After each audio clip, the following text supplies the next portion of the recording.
எப்பொருள் ம், யார் யார் கேட்பினும் அப்பொருள் மெய்ப்பொருள் காணுது அறிவு. எப்பொருள் எத்தன்மையாயினும் அப்பொருள் மெய்ப்பொருள் காண்பது அறிவு. சரி,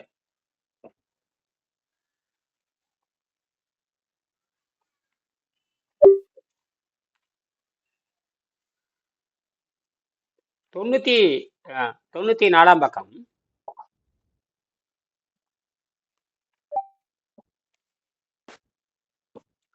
வணக்கம். 94ஆம் பக்கம்.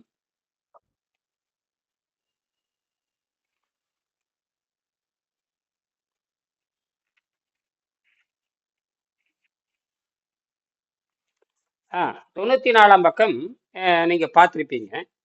அந்த மூணாவது மனநிலை பத்தி நம்ம பேசுறோம். இந்த கொண்டு கூட்டு நிலை அப்படின்னு பேசுறோம். அதாவது நம்ம 4 பேர் சேர்ந்து ஆரோக்கியத்தை எப்படி திருப்புவது அப்படிங்கறதுக்காக நம்ம ஒண்ணு சேர்ந்திருக்கோம்.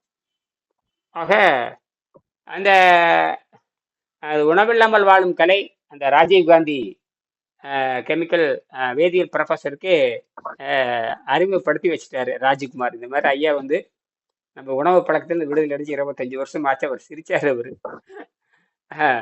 அவருக்கு அப்புறம் வாய்ப்பு இருக்கும்பொழுது அவருக்கு ஒரு புத்தகத்தை நேரில் போய் சந்திச்சு ஒன்று கொடுத்துருங்க. என்னங்க வாய்ப்பு இருந்தா பாண்டிச்சேரி அரவாணி சொல்லுங்க ஐயா.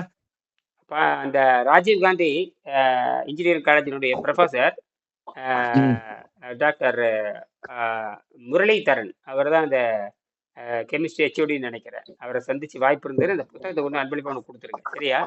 சரிங்க சரிங்க சரிங்க. உங்கள்கிட்ட இருக்கிற புத்தகத்தை கொடுத்துருங்க. நீங்க விஜயாபதிக்கு ஃபோன் பண்ண அடுத்த நாளே வந்துடும். ஒன்றும் 2-3 காப்பி வாங்கி வச்சுக்கோங்க. சரிங்க ஐயா சரிங்க.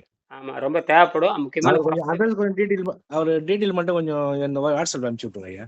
அனுப்பிச்சு விடுறேன். நீங்க எப்போ ஒரு 4-5 காப்பி வச்சுக்கோங்க. அது முக்கியமான ப்ரொஃபஸர் யாராவது தான் அவங்கள போய் சேரட்டும். புரியுதுங்களா? சரிங்க ஐயா. நம்ம ரொம்ப கஷ்டப்படுறோம். அதாவது இந்த மெடிக்கல் அது ரொம்ப இன்ட்ரெஸ்டா கேட்டாரு. ரொம்ப இன்ட்ரெஸ்டா கேட்டாரு. அவருக்கு ரொம்ப விருப்பப்பட்டு தான் பார்த்தாரு. ரொம்ப எல்லாத்தையும் பார்த்தாரு. பேச்சு ஸ்பீச்ல பார்த்தேன். அவர் கண்டிப்பா புக் கொடுக்கணும். அதே மாதிரி இந்த ரேடியாலஜி டிபார்ட்மெண்ட்ல இந்த பயோடெக்னாலஜி படிச்சவங்களுக்கு கொடுக்கணுங்க. பயோடெக்னாலஜி இருக்கு இல்லையா, பயோடெக்னாலஜி படிக்கிறவங்க, அப்புறம் பயோ மெடிக்கல் சயின்ஸ் படிக்கிறவங்க, அந்த மாதிரி டெக்னிக்கல் ஸ்டாஃப்ல இது கொடுக்கணும். என்னது டெக்னிக்கல் ஸ்டாஃப்? ஆமா, அவங்க தான் இதெல்லாம் புரிஞ்சுக்கணும். அவங்களுக்கு தான் உண்மை தெரியும். ஏன்னா அவங்களுக்கு வந்து என்ன சைடு எஃபெக்ட் வருது எல்லாம் தெரியும். அவங்கள மாட்டிட்டு முடிக்கிறாங்க. அவங்கள சைடு எஃபெக்ட் என்ன சைடு எஃபெக்ட் எப்படி தப்பிக்கிறதுக்குன்னு தெரியாது. திட்டமிட்டே வந்து டெஸ்ட் பண்றக்கே குழந்தைகளுக்குள்ள மெடிசன் கொடுத்து சாகடிக்கிறாங்க சார். ரொம்ப கொடுமை இதுங்க. புரியுதா? ஐயோ கொடுமை. நான் பார்த்துட்டு அந்த எய்ம்ஸே இந்த வேலையை பண்ணுது. டெல்லி எய்ம்ஸே வந்து சமீபத்துல வடநாட்டுல பல 1000 குழந்தைகளுக்கு டெஸ்ட் பண்ணி பார்த்தா பல நூற்றுக்கணக்கான குழந்தை செத்தே போச்சுங்க. யாரும் கேட்கவே முடியாது. யாரும் கேட்க முடியாது. ரொம்ப கொடூரங்க இது, ரொம்ப கொடூரம். எங்க பிறந்த குழந்தைக்கு பேராசிட்டமால் கொடுக்குறாங்க. அது வந்து கணையம் கல்லீரல் இதெல்லாம் வளருவதுக்கு 2 வருஷம் ஆகுங்க. உள்ள கொடுத்தீங்கன்னா கணையம் போயிடும், கல்லீரல் போயிடும், லிவர் கிவர் எல்லாம் அவுட் ஆயிருங்க. கிட்டி போக வாய்ப்பு இருக்கு. போயிருங்க. அது பேராசிட்டமால் குழந்தைகளுக்கு கொடுக்க கூட அது இளந்தளிர். அது இப்போ ஆசிட். அது paracetamol very very dangerous. Anhydrous acid என்னமோ சொல்றாங்க. நான் படிச்சு பார்த்ததையே. அது வந்து குழந்தைகளுக்கு வந்து அப்பதான் வளரும். அந்த குழந்தைக்கு வந்து உறுப்புகள் வளர்ந்து ஸ்ட்ராங் ஆகிறதுக்கு 2 வருஷம் ஆகும். காலை சிகப்பே காலையெல்லாம் சிகப்பா மாறணும், ரத்த ஓட்டம் வரணும். வெள்ளையா இருக்கிற குழந்தை கொடுக்கவே கூடாது. இல்லை ரத்த ஓட்டம் ஒருமை வர்றதுக்கே 2-3 நாள் ஆயிரும். அது ஸ்ட்ராங் ஆகிறதுக்கு 24 மாசம் ஆகும். இல்லை கொடுமை இது. எவன் கேட்கறான்? இவனுக்குலாம் முட்டாள்களா இருப்பானு தெரியுது. அப்போ பெட்ரோ கெமிக்கல். சரி, பார்த்தா பயமா இருக்குது. எப்படி இதெல்லாம் எந்த ரெஃபரன்ஸ் கிடையாது. ஹியூமன் ரெஃபரன்ட் வேணுங்க. Human Bobby. அப்போ வந்து ஒரு பிறந்த குழந்தைன்னு ஒரு 1000 குழந்தை வைக்கணும். ஒரு 100 குழந்தைக்கு வச்சு பயங்கரம் மானிட்டைசிங் பண்ணி அது 10 வருஷம் ஆகும். 100 குழந்தை கொடுத்தா 100 குழந்தைக்கு சக்சஸ் ஆகணும். ஒரு கொடுக்குற குழந்தை கூட எல்லாம் செத்து போயிடும். எல்லாமே என்ன ஆகுறது? எல்லாம் ரொம்ப தப்பு. எப்ப இந்த மக்களுக்கு வந்து ஒரு அறிவும் காரணம் இந்த விழிப்புணர்வு இல்லையா? விழிப்புணர்வு இல்லை மக்களுக்கு. பழைய காலம் மாதிரி குழந்தைகளை தேன் வச்சு இது தேன் உரமருந்து வச்சு அப்புறம் வந்து வசம்பு வச்சு குழந்தைகளை வளர்த்துறது எவ்வளவு அறிவா இருந்திருக்கிறாங்க. எல்லாம் சளி எடுக்கையா, வசம்ப சளி எடுக்கும், உடம்பு ஆரோக்கியமா இருக்கும், நல்லா தூக்கம் வரும் பிள்ளைங்களுக்கு. நல்லா தூக்கம் வரும். வசம்ப தேய்ச்சி கொடுப்பாங்க. தேன்ல உரைச்சு கொடுத்தாங்க. அந்த குழந்தை நல்லா ஆனந்தமா நல்லா தூங்கணும். வயிறு சுத்தமாயிரும். தாய்ப்பால் உள்ள போகுது. எனர்ஜி இருக்குது. தாய்ப்பால் ஜீரணம் பண்றதுக்கு மட்டும்தான் இயற்கை அந்த சத்து கொடுக்குறது. ஒரு கெமிக்கல் உள்ள போச்சு அந்த குழந்தை இறந்துரும், மூளை அஃபெக்ட் ஆயிரும், நுரையீரல் போயிருங்க. பேராசிட்டமால் கொடுத்தோம்னா நுரையீரல் போயிடும், கிட்னி போயிடும், எல்லாம் போயிடும். கிட்னி போச்சுன்னா டோட்டல், கிட்னி போச்சுன்னா அந்த எக்ஸஸ் வேஸ்ட் வெளியே வராது, ஸ்டோர் ஆச்சுன்னா என்ன அங்க லங்ஸ் அவுட் எல்லாம் டேமேஜ் ஆமா. ஆயிரும். அப்புறம் எதுவுமே வேலை செய்யாதுங்க, அவ்வளவுதான். அந்த குழந்தை டெட் பாடி மாதிரி தான் இருக்கும். ஐயோ ரொம்ப மோசம். சரி, விஷயத்துக்கு வரேன். ஆஹ் அந்த கொண்டு கூட்டு நிலையோடு நாம் இந்த செய்தியை நான் புரிந்து கொள்ள முடிகிறது. இந்த கொண்டு கூட்டு நிலையோடு இந்த புத்தகத்தினுடைய செய்தி முடித்துக் கொள்கிறோம் அப்படின்னு சொல்றாரு வெங்கடேசன். அதாவது அந்த ஒரு வழிப்பட்ட நிலையும் ஒடுங்கிய நிலை இப்ப ஆராய்ச்சி நாங்க பண்ண போறதில்லை, அதனால நானும் ஆராய்ச்சி பண்ண போறதில்லை. அதுல விண்வெளியிலே குடியேறினதுக்கு அப்புறம் தான் ஆராய்ச்சி பண்ண போறோம். அதாவது பூமியில என்ன பண்றோமோ குழந்தை பெற்று விவசாயம் பண்ற மாதிரி விண்வெளியில் போய் குழந்தை பெற்று விவசாயம் பண்றோம். இந்த ஜனத்தொகை 8 கோடி மக்களும், இந்த 800 கோடி மக்களும் விண்வெளிக்கு போற கடமைப்பட்டவங்க. அதுக்காக தான் இந்த கண்டுபிடிச்சு வந்திருக்கு. அந்த ப்ரொஃபஸர்கிட்ட பேசிக்கிட்ட பொழுது, சார் இது உலகத்துக்கு வெடிவில்லை, நியூக்ளியர் பவர் ஸ்டேஷன் என்பது வேறு, அது இன்புட் கொடுத்துட்டே இருக்கணும். இது நியூக்ளியர் வீக் ஃபோர்ஸ் தான் இயற்கைக்கு மனிதனுக்கு உகந்தது, இது இன்புட்டே கொடுக்க தேவையில்லை, அப்படியே வந்துகிட்டே இருக்கு. இது ரீசார்ஜிங் பேட்டரி கிடையாது. பூமி இருக்கிற வரைக்கும் வந்துகிட்டே இருக்கும். பூமி இருக்கிற வரைக்கும் வந்துட்டே இருக்கும். அப்புறம் அந்த இயக்காயம், அந்த காற்று இல்லாத பகுதிக்கு போயிட்டோம்னா, இங்க 4 விண்வெளிக்கு போனோம்னா பஞ்சபூதத்துல 4 வராதுங்க. பஞ்சபூதத்துல ஆகாயம் மட்டும்தான் இருக்கும். அந்த ஆகாயத்துல பார்த்தீங்கன்னா எலக்ட்ரான், நியூட்ரான், புரோட்டான் இருக்கும். அந்த எலக்ட்ரான், நியூட்ரான், புரோட்டான் இது ரன் ஆகிட்டே இருக்கும். நியூட்ரான், எலக்ட்ரான், நியூட்ரான், இது எலக்ட்ரானுக்கு பேச்சே இல்லை. புரோட்டான், நியூட்ரான் இருக்கிற வரைக்கும் இது ரன் ஆகிட்டே இருக்கும். அதனால இது என்லெஸ் பேட்டரிங்க, என்லெஸ் பேட்டரி. அதுதான் நம்ம பண்ணிடுவோம். நம்ம அந்த பீச்சில் கொஞ்சம் ஆராய்ச்சி பண்ண வேண்டியது இருக்கு, சரிங்களா? எனக்கு அந்த ரேடியாலஜி டிபார்ட்மெண்ட்ல, உங்க ரேடியாலஜி டிபார்ட்மெண்ட்ல கீகர் கவுண்டர் இருக்குதுங்க. கீகர் கவுண்டர்னா இந்த ரேடியோல சும்மா மெட்டீரியல செக் பண்றதுக்கு எல்லாம் போற ஒரு ஸ்பெக்ட்ரோமீட்டர் தான் அது. அது பாத்தீங்கன்னா காமா ஸ்பெக்ட்ரோமீட்டர் இருக்கு. சும்மா ஒரு போர்ட்டபிள் சைஸ்ல பாத்தீங்கன்னா ஒரு கன் மாதிரி இருக்கும், சின்னதா, புரியுதுங்களா? இது நம்ம இது பாக்குறோம்ல, தெர்மாமீட்டர் பார்க்கல, துப்பாக்கி வடிவத்தில் இருக்கும், அந்த மாதிரி இருக்கும், சின்னதா தெர்மாமீட்டர் மாதிரி. ஆமா, அந்த மாதிரி இருக்குதான்னு பாருங்க. அது இருந்ததுன்னா நம்ம பீச்ல செக் பண்ணி பார்த்தரலாம். பீச்ல செக் பண்ணி வாங்கினா எவ்வளவு? அது நான் இந்த லிங்க் அனுப்பிச்சிருக்கேன் பாருங்க. அது வாங்கிட்டோம்னா அது கீகர் முல்லர் கவுண்டர் ஜிசிஎம்னு சொல்லுவாங்க, கீகர் ஜிஎம்சின்னு சொல்லுவாங்க. நம்ம காலேஜில் இருந்ததுன்னா, காலேஜ் சும்மா கிடக்கும்னு நினைக்கிறேன், உங்க யூனிட்ல ரிசர்ச் சென்டர் சும்மா தான் கிடக்கும்னு நினைக்கிறேன். அது இருந்ததுன்னா ஒரு தடவை அது என்னன்னு எப்படி இருந்தாலும் 8000 10,000 வருங்க. தரமா வாங்கினா 10,000 வருங்க. தரமா வாங்கினா 10,000 வருங்க. சார் ரேடியாலஜி ஐசோடோப் கண்டுபிடிக்கிறதுங்க, ஐசோடோப் கண்டுபிடிக்கிறது. ஆமா, ஐசோடோப் கண்டுபிடிக்கிறது எலக்ட்ரானிக் இந்தியா லிமிடெட் தயாரிக்கிறாங்க, பிரைவேட் நிறைய தயாரிக்கிறாங்க. அது ஹையஸ்ட் உங்களுக்கு 50,000 1 லட்சம் வரைக்கும் போகுது. நம்ம மினிமைஸ்ல ரிசர்ச்சுக்கு 10,000 12,000 வாங்கலாம். நான் பார்த்தேன், நான் உங்களுக்கு லிங்க் அனுப்பி வைக்கிறேன், புரியுதுங்களா? அதுக்கப்புறம் அது இருந்தா, அந்த ரேடியேஷன் இருந்தா போதும். அந்த ரேடியேஷன் தான் லேப்ல வச்சு, அப்புறம் அதை எடுத்துட்டு அந்த ஷேண்டை வச்சு நம்ம அப்புறம் காமா ஸ்பெக்ட்ரோமீட்டர், ராமன் எஃபெக்ட் தான், காமா ஸ்பெக்ட்ரோமீட்டர்னு ஒன்று இருக்குது. அது வச்சோம்னா என்ன இருக்குன்னு கண்டுபிடிச்சிடலாம். நமக்கு ரேடியேஷன் இருந்தா போதுமா, லோயஸ்ட், வெரி லோயஸ்ட் ரேடியேஷன். அதாவது எந்த எறும்பு கூட பாதிக்காத ரேடியேஷன், புரியுதுங்களா? சரிங்க, சரிங்க. அது நம்ம பீச்சில் இருக்கு, அதை கண்டுபிடிச்சிடலாம். அது இருந்துன்னா போகுது. அது இருந்துன்னா நம்ம இதுல பார்த்தோம் மாருதி கார் ஓட்டுற அளவுக்கு நம்ம டிசைன் பண்ணிடலாம். என்னது இலக்கை விமானம் ஓட்டுறது தானே. எனக்கு இலக்கை விமானம் ஓட்டுறது தான்.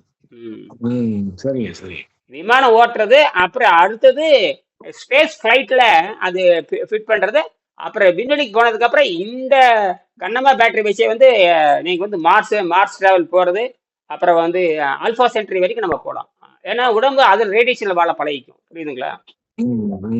நம்ம என்னுடைய இதுல வெங்கடேசன் கொடுத்த அறிவுங்க. நம்ம இங்க இருந்து நாம இங்க பிறக்கவே இல்லைங்கிற, நாம இங்க வந்தது சும்மா வாடகை மாதிரி பூமியில இருந்துட்டு இருக்கோம், வாடகை மாதிரி பூமியில உட்கார்ந்து இருக்கிறோம்.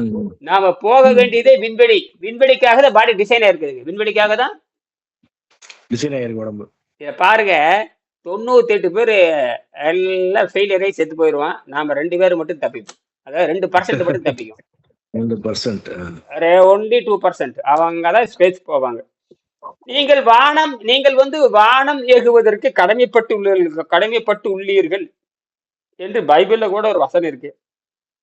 அதாவது நீங்க வானத்தில் சஞ்சாரம் செய்வதற்கு, அதாவது இதைத்தான் பாரதி அப்பவே பாடினார் 1927 பாண்டிச்சேரி கோயில் இவர் பாரதி பாடினாரு. நாம் சந்திர மண்டலத்துக்கு சென்று குடியேறும் காலம் நெருங்குகிறதுன்னு பாடலே எழுதியிருக்காரு. யாருங்க? பாரதியார். பாரதியார். ஆமா, 1926ல சந்திர மண்டலத்தை ஆய்வு செய்வோம், துப்புரவு கலையை ஆய்வு செய்வோம். அப்பவே பொல்யூஷனை பத்தி பேசியிருக்காரு. நம்ம முதல்ல ஒவ்வொருத்தரும் துப்புரவுன்னு என்னன்னு தெரிஞ்சுக்கணும்.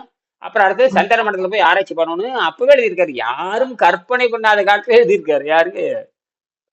இவர் நம்ம பாரதியார். பாரதியார். அது ஒரு தடவை மோடி ஒரு தடவை தமிழ்நாட்டுக்கு எங்க வரும் பொழுது இப்படி சந்திர மண்டலத்தை போய் ஆய்வு செய்யணும்னு சொல்லியிருக்காரு. என்னால நம்பவே முடியல. அதே மாதிரி துப்புரவு கலை சச் பாரத் அவர் சொல்லியிருக்காருன்னு என்னால நம்பவே முடியல. எப்படி இந்த தமிழனுக்கு இவ்வளவு அறிவு? நல்லா தெரியுது, தமிழனுக்கு அறிவு இருக்குது தெரியுது. ஆனா ஆட்சி மொழியை மட்டும் வர மாட்டாங்க. வந்துட்டா அந்த கதையே முடிஞ்சுது. ஏவனா இல்லையா இருக்கிறது. அந்த அந்த பீனல் கார்டு சொன்னீங்களே, பீனல் அது ஓப்பன் ஆயிட்டா எல்லாமே நடக்குங்க. அதுதாங்க அந்த அந்த அதனாலதான் நான் அவர்கிட்ட அந்த டாக்டர் அவர் பேர் என்ன, முரளிதரன் சொல்லும் பொழுது, ஐயா நான் சொல்றது எல்லாமே ஸ்பேஸ்ல போய் குடியேறக்க கண்டுபிடிச்சு காட்டுறது இங்க சீப்பா இருக்கு. நீங்க என்ன பண்றீங்கன்னா பூமியில உட்காந்து பண்ணிட்டு இருக்கிறீங்க. பூமியில இருந்து பண்ணி நீங்க வந்து மிடிலா பண்ணிட்டீங்க. ஒன்னா வந்து மிடிலா கண்டுபிடிச்சீங்கன்னா எதுக்கும் ஆகாது. அது 20 வருஷமா ரிசர்ச் பண்ணு, இன்னும் ஒரு பேட்டரி டிசைன் பண்ணலைன்னா எப்படிங்க ஐயா? என்னது? நான் 15 நாள் டிசைன் பண்ணேன். எத்தனை நாள்ல? 15 நாள். வெறும் 5 நாள் தான். எனக்கு சந்தேகம். இதை வந்து கிட்டத்தட்ட ஒரு 6 மாசத்துக்குள்ள 50 விதமா நான் மாத்தினேன். 50 வகையை மாத்தேன். அத வள்ளுவர் சொல்றாரு, நீ ஒரு உண்மையை நீ பிடிச்சுக்கணும்னா தொடர்ந்து நோண்டிட்டே இருக்கிறாரு. தொடர்ந்து நோண்டினே இருக்கணும். நோண்டிட்டே இருக்கிறாரு. இப்ப இருக்கிற மக்கள் எப்படின்னா அந்த அந்த டைமுக்கு போவாங்க, அதை பார்ப்பாங்க, தூக்கி போட்டு சும்மா சொல்லிக்குவாங்க. ஆனால் முயற்சியே பண்றது இல்ல. ஆமா, சும்மா பேருக்குதான் பின்னாண்ட எல்லாமே அந்த பதவி எல்லாம். அங்க போய் ஒண்ணும் செய்ய முடியாதுங்க. நீங்க வந்து எதில் தெரியுமா இருக்கிறீங்க? ஒரு சிலபஸ் அண்ட் எக்ஸாமினேஷன் உட்கார்ந்து இருக்கிறீங்க. சிலபஸ் அண்ட் எக்ஸாம் உட்கார்ந்து நீங்க என்ன பண்ண முடியும்?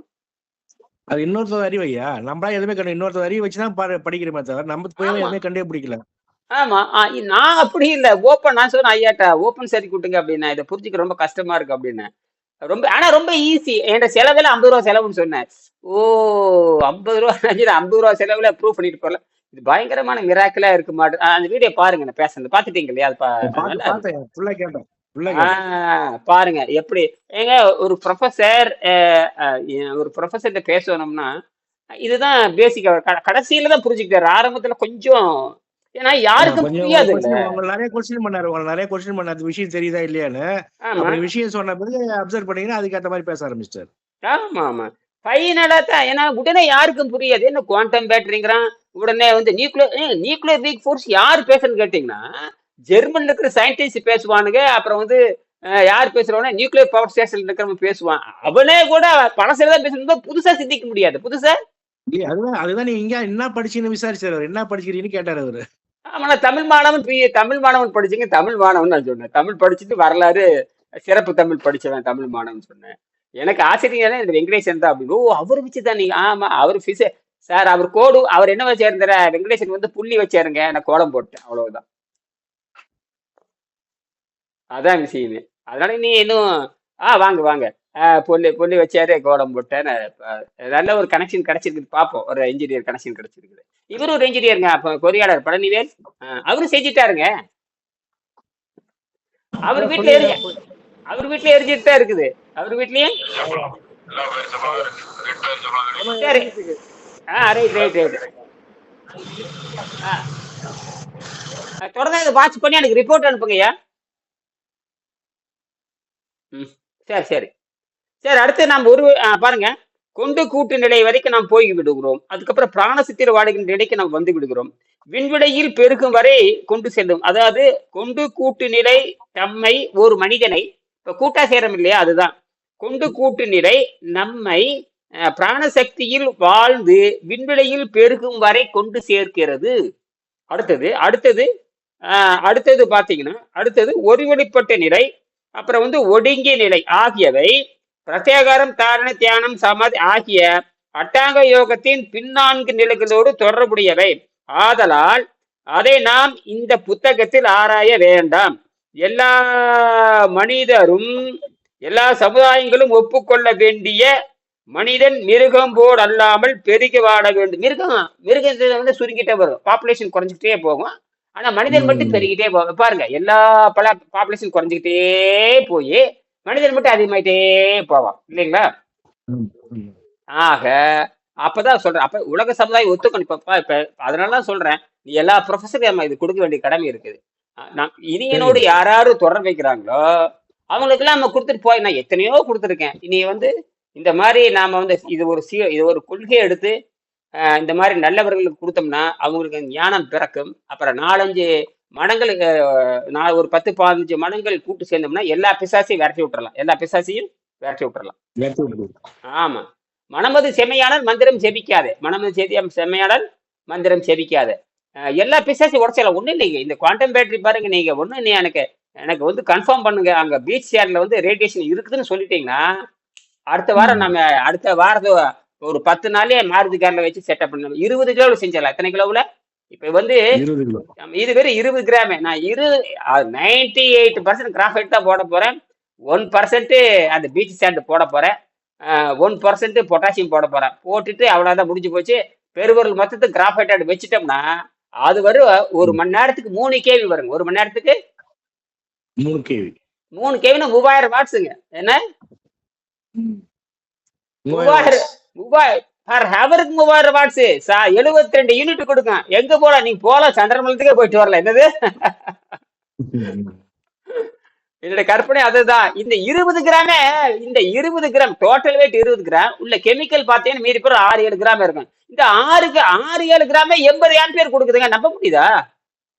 இல்லைங்கய்யா, இது 800 கேள்விப்பட்டீங்க? 800. 800. இது 800-ஆ? 800 வந்து இது சென்னையில 800. கடல் அனல் மணல் இல்லையா? ஃபுல்லாவே வந்து அனலி கருப்பா அனலி தான் மலை இருக்கும். ஃபுல் மணலே வந்து கருப்பா தான் இருக்கும். அங்க போய் அத போய் இந்த இந்த இந்த எனக்கு என்னன்னா, அந்த எக்கச்சக்கமா மணல். அது அந்த ரோடு ஃபுல்லாவே கருப்பா தான் இருக்கும் மணலே. அத ரிசர்ச் பண்ண கண்டுபிடிச்சிடலாம். நமக்கு ரொம்ப வீக் ஆமாங்க. ரேடியேஷன். ஆமா, நமக்கு தேவை எப்படின்னு கேட்டீங்கன்னா, வீக் ரேடியேஷன் இருந்தா அதுக்கு பேரே வீக் ரேடியேஷன் பேருங்க. வீக் ரேடியேஷன் அது வந்து எறும்ப கூட, மண்புழுவை கூட பாதிக்காது. எதை பாதிக்காது? உடம்பு பாதிக்காது. அந்த ரேடியேஷன் நமக்கு தேவை. நமக்கு ட்ரிகர் தான் தேவை. எனர்ஜி நமக்கு தேவை. ஒரு ட்ரிகர் என்னது? ட்ரிகர். அதாவது இந்த பேஸ் மேக்கர் செயல்படுற இதயத்துல வைப்பாங்க இல்லையா, அது பத்தி டினி பேட்டரி வைப்பாங்க. அது பல்ஸ் மட்டும் தான் கொடுக்கும். ஆமா, இப்ப கிளப்பி விட அவ்வளவுதான். 90% ஹார்ட்ல தான் ஓடணும். 90% ஹார்ட் சும்மா ட்ரிகர். அந்த மாதிரி தான் உள்ள வச்சுட்டோமா 2 வருஷத்துக்கு பேட்டரியை கொடுக்க மாட்டாங்க. அந்த பேட்டரி நம்ம இங்க இருந்து வெளி கனெக்ஷன் கொடுக்கலாம். அந்த மாதிரி தான் நான் சொல்றேன். ஆக மண்புழுவே சாகாத அளவு இருக்கதை நம்ம யோசிக்கிறோம். அதுதான் 1400 கோடி ஆண்டுக்கு ட்ரிகர் கொடுக்கும். 1400 கோடி ஆண்டுக்கு. பொட்டாசியமே பொட்டாசியம் 7 லட்சம் ஆண்டு கொடுக்குங்க. இவங்க அப்புறம் தான் புரிஞ்சுக்கிட்டாரு. பேச பேச என்ன 7 லட்சம் 12 கோடி சொல்லும் போது நான் சொன்னேன், சார் அது வந்து எனர்ஜி எடுக்கிறது இல்ல, ஒன்லி ட்ரிகர். ஓ, எனக்கு இப்பதான் புரியுதுன்ட்டாரு. என்னது? இப்பதான் புரியும் சொன்னா நான் பார்த்தேன், கேட்டேன் ஃபுல்லா. அப்புறம் தான் புரிஞ்சு சார், அது பொட்டாசியம் வந்து அதுல இருந்து எனர்ஜி எடுக்கிறது இல்ல, ஒரு கோல்ட் பார் ஒரு குச்சி வச்சு தாண்டுற மாதிரி அதுல இருக்கிற ஒரு ட்ரிகர் தான் தேவை. அதை வச்சே நான் வந்து 100 நாள் எரிச்சு பார்த்துட்டேன். நீங்க எரிச்சு பார்த்துரு. என்ன சைஸ் வைக்கணும்? அது ஒண்ணும் இல்லை சார், 2 டியூரசெல் பேட்டரி வாங்கிக்கிங்க. அவர் பழைய இது எவரடி பேட்டரி இருந்தா வீட்டுல புதுசா இருந்து வாங்கினீங்கன்னா உள்ளுக்கிற குச்சி உருவி எடுத்துருங்க. 1.5 வோல்ட் இருக்கு சாதாரண பென்டாசில் வாங்கினா போதுன்னு அது உருவி எடுத்துட்டு வேலை முடிஞ்சு 2 பக்கம் மாதிரி வடிவத்துல ஒட்ட வச்சுட்டா முடிஞ்சு போச்சு. அது கனெக்ஷன் கொடுத்துருங்க. கனெக்ஷன் கொடுத்தீங்கன்னா எரிஞ்சுக்கிட்டே இருக்கு. நீ பாருங்க, எரிஞ்சுட்டே இருக்குன்னு பாருங்க. ஒயிட் மட்டும் எத்தனை நாள் எரியுதுன்னு பாருங்க, கிரீன் எத்தனை நாள் கணக்கு, ஏன் பேர் கணக்கு போட்டு பாருங்க. உங்களால் நம்பவே முடியாதுண்ணா. இதுதான் அப்படின்னு நீங்க உணவு இல்லாம 25 வருஷம் இருக்கு கேள்விப்பட்ட உடனே அவர் ஆச்சரியமாயிட்டாரு. அப்படின்னாரு. அதை புரிஞ்சுக்கிச்சு. அப்ப கூர்ந்து கவனிச்சிருக்கிறீங்க. சரி, நிறைவு செய்யலாம். ரொம்ப நல்லது, ரொம்ப நல்லதுங்க ஐயா. அடுத்தது ஒரு வழிப்பட்ட நடை. இது தேவையில்லை. அப்ப வள்ளுவர் சொல்றாரு, அடுத்த கீழே பாரு வெங்கடேசன் எப்படி இணைக்கிறாரு, கனெக்ட் பண்றாரு பாருங்க. அதனால நாம வந்து விண்வெளிக்கு போனதுக்கு அப்புறம் நம்ம வந்து முயற்சி பண்ணலாங்கிறத வள்ளுவர் இந்த மாதிரி சொல்றாரு பாருங்க.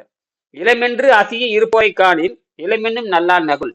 இல்லையேன்னு சொல்லாதப்பா, நிலம் எங்க இருக்குதோ அங்கெல்லாம் போலான்னு சொல்றதுக்காக அர்த்தம் இருக்கு. வள்ளுவர் வந்து விண்வெளிக்கு போக மாதிரி ஒரு குரல் சொல்றாரு.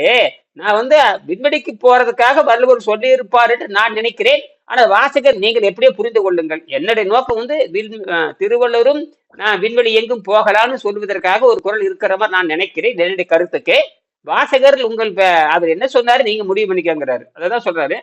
நிலம் எங்கெங்க இருக்கிறதோ அங்கெல்லாம் செல்லாங்க. அப்ப நிலாவோட நிலம் இருக்குது, செவ்வாயில் நிலம் இருக்கு, ஒத்துக்கிட்டான் இல்லையா? வேற எங்கேயுமே நிலம் கிடையாதுங்க. எங்கேயும் நிலம் கிடையாது. 9 கோள்ல 8 கோள்ல ஒண்ணு ஐஸ், ஒண்ணு ஹாட்டு. வாழ தகுதி உள்ள ரெண்டே இடம் வந்து நிலா வந்து பூமி, நிலா வந்து பாத்தீங்கன்னா நிலமா இருக்குது, செவ்வாய் நிலமா இருக்குது. அங்க போய் குடியேறலாம். அல்லது அல்லது ஃப்ளோட்டிங் நான் சொல்ல போல சொன்னேன் சார், அந்த ஃப்ளோட்டிங் காலனி அமைக்கிறதா எங்களுடைய வேலை. இந்த ஃப்ளோட்டிங் காலனி அமைக்கிறதுனால தான் நான் இதெல்லாம் கண்டுபிடிக்க முடியுது. என்னது எல்லாமே ம். டூவாலிட்டி. நான் எல்லாமே பார்த்துட்டு 0-1 கான்செப்ட் சொன்னார். ஓ 0-1 கான்செப்ட் அது எக்ஸ்ட்ரீம் லெவலாச்சு இன்வென்ஷன் ஆச்சு அப்படின்னாரு. அதுதான் சார் அப்படின்னு. அவர் ரொம்ப சூப்பர்ன்ட்டார். என்னது சூப்பர். Super super. ஆமா அவரே சொல்றாரு சார், சூப்பர்னு சொல்றாருல்ல, அவரே வாயில சொல்லிட்டாருல்ல. நான் எனக்கு புரிஞ்சுக்கிறேன் சார், நான் புரிஞ்சுக்கிறேன். அப்ப நான் சொன்னேன், நான் புரிஞ்சுக்கிற டைம் புரிஞ்சுக்க, நீங்க மேல புரிஞ்சுக்க. நான் சொன்னேன் வெறும் 50 ரூபா செலவுல புரிஞ்சுக்கலான்ட்டு. வெறும் ஒன்லி 50 ருபீஸ் 50 ரூபா செலவுல கனெக்ட் பண்ணி பார்த்தாருன்னா அப்புறம் புரிஞ்சு போயிரு நம்ம என்ன பண்றோம், 20 வருஷம் என்ன பண்ணிட்டு இருக்கிறோம், இந்த இந்த 1 மணி நேரத்துல என்ன பண்றோம்னு அவர் கண்டுபிடிச்சிருவாரு. அவரோட சார் கொஞ்ச நாள் முன்னாடி கண்டுபிடிச்சேன்னு சொன்னாரு சார். அவரோட கொஞ்ச நாள் முன்னாடி கண்டுபிடிச்சேன்னு சொன்னாரு. அது சார் அதெல்லாம் மிக்சிங்க. எதுக்கு ஏன் சார் நான் சொல்றேன், லித்தியம் பேட்டரி கண்டுபிடிச்சு 20 வருஷமா நோபல் பரிசு வாங்கி போயிட்டே இருக்கா. நீ அந்த லித்தியம் பேட்டரி என்ன லித்தியம் பேட்டரி என்ன புதுசு பண்ணிட்டீங்க நீங்க? ஒண்ணு இல்லைங்க. என்னது ஒண்ணும் கிடையாது, அது அவ்வளவுதான். சரி லித்தியம் பேட்டரி வந்து ஜப்பான்கார தான் மார்க்கெட் பண்ணான். ஜப்பான்காரன் தான் உலகம் பூரா மார்க்கெட் பண்ணது. இது நீங்க சும்மா சொன்னீங்களா நானும் பேட்டரி சார், நானும் பேட்டரின்னு சொல்லிக்கலாம். அது அப்படி பார்த்தா இந்தியாவில் இருக்கிற எல்லா இடத்துலயும் பேட்டரி வச்சு செக் பண்ணிட்டு எது பேட்டரி வச்சு எந்த கண்டுபிடிக்க போறீங்க? ஒன்னும் கண்டுபிடிக்க முடியாது. டூ வீலர் கூட வந்து பெட்ரோல் டீசல் இல்லாம வந்து அழகா இதை போட்டு செக் பண்ணி போயின்னு இருக்க வேண்டியதுதான். அது கூட ஃபெயிலியருங்க சார். ஒரு பேட்டரி விலை தெரியுங்களா? 50,000 சார். விளையாட்டு இல்ல, 50,000 ஐயா. ஆமா ஆமா 50,000 சரி ஐயா. அரசாங்கம் என்ன சொல்றதுன்னா எப்படியாவது மலிவா கூட நினைக்கிறேன். மலி நித்தியம் எங்கய்யா? இந்தியாவில இருக்கிற நித்தியம் விலை அதிகம் ஐயா. அது ரேர் எர்த் மெட்டலுங்க, அழிஞ்சிட்டு வருதுங்க. ரேர் எர்த் மெட்டலுங்க. என்னது அது இன்புட் கொடுத்துட்டே இருக்கணுங்க. அது மட்டும் இல்ல, இன்புட் கொடுத்துட்டே இருக்கேன். எலக்ட்ரானிக் வேஸ்ட் பயங்கரமா வரும். நான் சொல்றது எலக்ட்ரானிக் வேஸ்ட்ங்கிறது ஒரு புடதங்க கிடையாது. அவ்வளவுதான். இது மொத்தமா எவ்வளவு பாருங்க. பேட்டரி டிசைன் பண்றதுக்கு என்னுடைய கணக்கு பாத்தீங்கன்னா, என்னுடைய கணக்கு நான் வந்து உண்மையாலும் பாண்டிச்சேரியில அந்த கருப்பு மணல் வந்து கொஞ்சம் ஏதோ ரேடியேஷன் வந்துட்டா என்னுடைய மொத்த செலவு 100 ரூபா தான். என்னது 100 ரூபா தான்.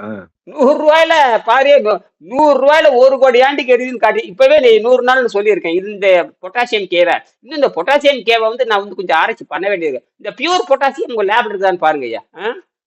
சரி சரி. பியூர் பொட்டாசியம் பர்மனன்ட் அதேதான். பொட்டாசியம் பர்மனன்ட் பொட்டாசியம் இன்னொரு சகப்பா ஒரு மாதிரி பீட்ரூட் கலர்ல வரும். அதான் பொட்டாசியம் பர்மனன்ட். அதுதான் அது, வேற ஒண்ணும் இல்ல. சரி. பியூர் பொட்டாசியம் இருந்தா பாருங்க இருக்கும். அது வந்து மெடிக்கல் கிரேடு. அதெல்லாம் உங்க உங்க உங்க காலேஜுக்கு அத்தனை மெடிக்கல் கிரேடு. நான் வாங்குறது நானே மெடிக்கல் கிரேடு வாங்கினேன். மெடிக்கல் கிரேடு ஒரு 1/2 கிலோ வாங்கினாவே 1000 ரூபா வரும். அதே இண்டஸ்ட்ரியல் கிரேடு வாங்கினா வெறும் 100 ரூபா தான் வரும்.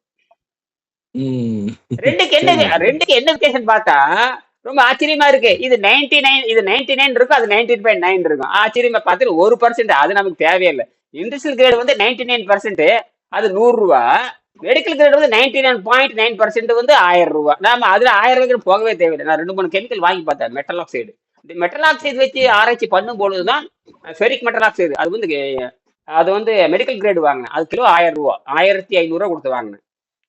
வெறும் 200 கிராமே வந்து 1500 ரூபா கொடுத்து நான் வாங்கினேன். ஆனா அது இண்டஸ்ட்ரியல் வாங்கினோம்னா அதை விட 1% இம்பியூரிட்டியா இருக்கும். அது பார்த்து வெறும் 100 ரூபாய்க்கு விக்குது. நான் ஒண்ணும் இல்ல, நம்ம இரும்பு கதவுக்கு பெயிண்ட் அடிக்கிறோம், அதுதான் அது. துருப்பிடிக்காம இருக்கிறது மெட்டல், அதுதான் பிரைமர். அதுக்கு பேரு அயன் பிரைமர். அதுதான் ரெட் ஆக்சைடு. அப்புறம் கையில வந்து பூச்சி இருப்பாங்க. அதேதான். அது மெடிக்கல் கிரேடு 100 கிராமே 1000 ரூபா. அது இண்டஸ்ட்ரியல் கிரேடு பத்தின கிலோவே 200 ரூபா தான். அது இருந்தா போதும். நான் அப்புறம் விவரம் தெரியாம வாங்கிட்டேன். அது மாதிரி சோடியம் ஆக்சைடு வாங்கினேன். அது கிலோ 1000 ரூபா வாங்கினேன். அதுக்கப்புறம் வந்து மெக்னீசியம் ஆக்சைடு வாங்கினேன். அடேங்கப்பா, என்ன இந்த மெக்னீசியம் ஆக்சைடு 200 கிராமு டப்பா பாத்தீங்கன்னா 5 கிலோ டப்பால அடிச்சிருக்கான். அவ்வளவு வெயிட்லெஸ்ங்க. ஆமா, பேக்கிங் அந்த ரொம்ப கஷ்டம் இல்ல. ஆமா, அது மெக்னீசியம் ஆக்சைடு வந்து என்னடா நான் பார்க்கவே முடியல, என்ன அவ்வளவு ஒயிட் இருக்குது. அடேங்கப்பா, அந்த வெறும் 200 கிராம் கெப்பாசிட்டி. ஆனா அந்த பாட்டிலுடைய கெப்பாசிட்டி பாத்தீங்கன்னா உள்ள பாட்டில் பிளாஸ்டிக் பாட்டில போட்டு ஹெவியா கவர் பண்ணிருக்காங்க. உண்மையாலுமே அதுல 2 லிட்டர் எண்ணெய் ஊத்தலாம், 2 லிட்டர் வாட்டர், 2 லிட்டர் தண்ணி ஊத்தலாம். ஆனா உள்ள மொத்தமா அந்த 2 லிட்டர் தண்ணி பாட்டில் எவ்வளவு பெருசு இருக்கு பாருங்க. ஆனா அந்த மெக்னீசியம் ஆக்சைடு வந்து 2 லிட்டர் பாட்டில் ஃபுல்லா நிறைஞ்சிருக்குது. மொத்த வெயிட் 200 கிராம் தான் இருக்கு. மொத்த வெயிட் 200 ரூபா. 2 கிலோ சைஸ்ல அப்படியே என்ன வெயிட்லெஸ்ங்க, நினைச்சு பார்க்கவே முடியல. அப்பதான் நான் பொட்டாசியம் ஆக்சைடு நான் பாக்குறேன். அதுல வந்து 1000 டிகிரில வந்து ஆக்சிஜன் வேல்யூல வந்து எடுக்கிறது. அதெல்லாம் நான் வந்து டிசைன் பண்றதுக்காக வாங்கி வச்சேன்.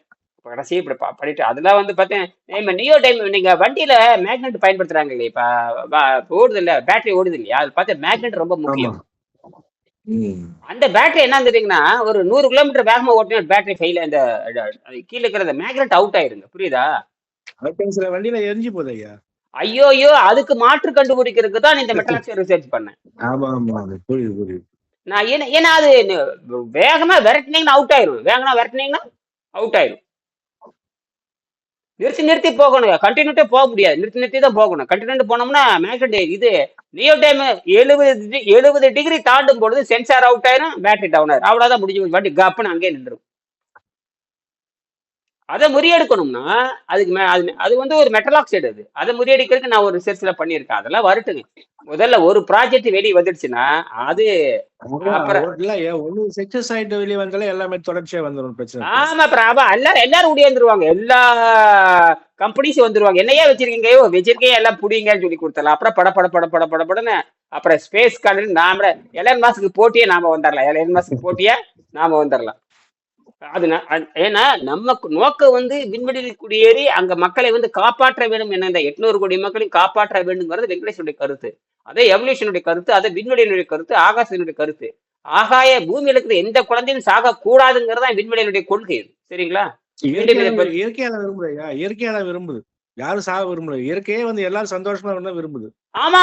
அது இவன் தப்பா பொருள் எடுத்துக்கிட்டு பசி தாகத்தை கட்டுப்படுத்த தெரியாம உட்கார்ந்துக்கிட்டு பீர் குடிச்சிட்டு, சாராயம் குடிச்சு, தோசையை தின்னுட்டு, காப்பி குடிச்சிட்டு இருந்தா அப்புறம் சாகாம என்ன பண்ணுவீங்க? அது இயற்கை உணவே கிடையாதுங்க. இப்ப காப்பி, இட்லி, தோசை இதெல்லாம் இயற்கை. அதெல்லாம் வந்து பாத்தீங்கன்னா டாக்ஸின் ஃபுட்டு. வருஷத்துக்கு ஒருக்க நோம்பி நொடிக்காக அந்த பலகாரம் சாப்பிடுறது. இவன் தினம் பலகாரம் சாப்பிட்டா உடம்பு என்ன ஆகுங்க? பூரா இல்லையா? அப்ப ஜுரம் அடிச்சா கருப்பு காப்பி தான் கொடுப்பாங்க, கருப்பு டீ போட்டு கொடுப்பாங்க, இதை மட்டும் தான் போடுவாங்க, பாலை கலக்க மாட்டாங்க. ஆமா தான் கொடுப்பாங்க நமக்கு. ஆமா. நல்ல சுத்தம், குரல் சுத்தமாகும். அப்ப வந்து அப்பெல்லாம் பாத்தீங்கன்னா டிகாஷன் போட்டு, கருப்பட்டி காப்பி போட்டு 1 லிட்டர் கொடுப்பாங்க. அது குடிச்சோம்னா 2 மணி நேரத்தை அடிச்சுட்டு வயத்துல பேதி அடிச்சு லொலன்னு வெளியே வந்துருங்க. கருப்பட்டி காப்பி நான் சாப்பிட்டுருக்கேன். கையில விசிறிக்காம வச்சுக்குவாங்க. அந்த 3/4 லிட்டர் குடிச்சே ஆகணும். 3/4 லிட்டர் குடிச்சே ஆகணும். ஆமா. சாப்பிட உண்மை ஏலக்காய் போட்டு காய்ச்சி கொடுப்பாங்க. நல்லா இருக்கும். நமக்கு திமிர் இல்லவா? நம்ம வந்து டீ வச்சு நம்ம கெடுக்கிறது அம்மா தான். நல்லது சொல்லி கொடுக்குற அம்மா. நீயே கெட்டது சொல்லி தர. ஒழுங்கா ஆரம்பத்துல இருந்து கருப்பட்டி காப்பி குடிச்சிட்டு நான் பழகி இருப்பேன். இவங்க காப்பி குடிக்கிறப்ப நானும் குடிச்சு பழகி, அப்ப கருப்பட்டி காப்பி மண்டையா அதை கூட ஏத்துக்க மாட்டேங்க. இதை குடிச்சு பழகிட்டீங்க, ருசியா இதை குடிச்சு பழகிட்டோம் இல்லையா? கருப்பட்டி காப்பி என்னைக்கோ ஒண்ணு குடிக்கிறோம். அஸ்கா காப்பி தினம் குடிக்கிறப்ப அப்ப பழக்கம் அங்கதானே போகுது. அது நம்மளை கெடுக்கிறதே குடும்பம் தாங்க. நம்மளை கெடுக்கிறதே குடும்பம் தான். நல்லது சொல்லி தர்றதும் குடும்பம் தான். மனுஷனை கெடுக்கிறதும் குடும்பம் தான்.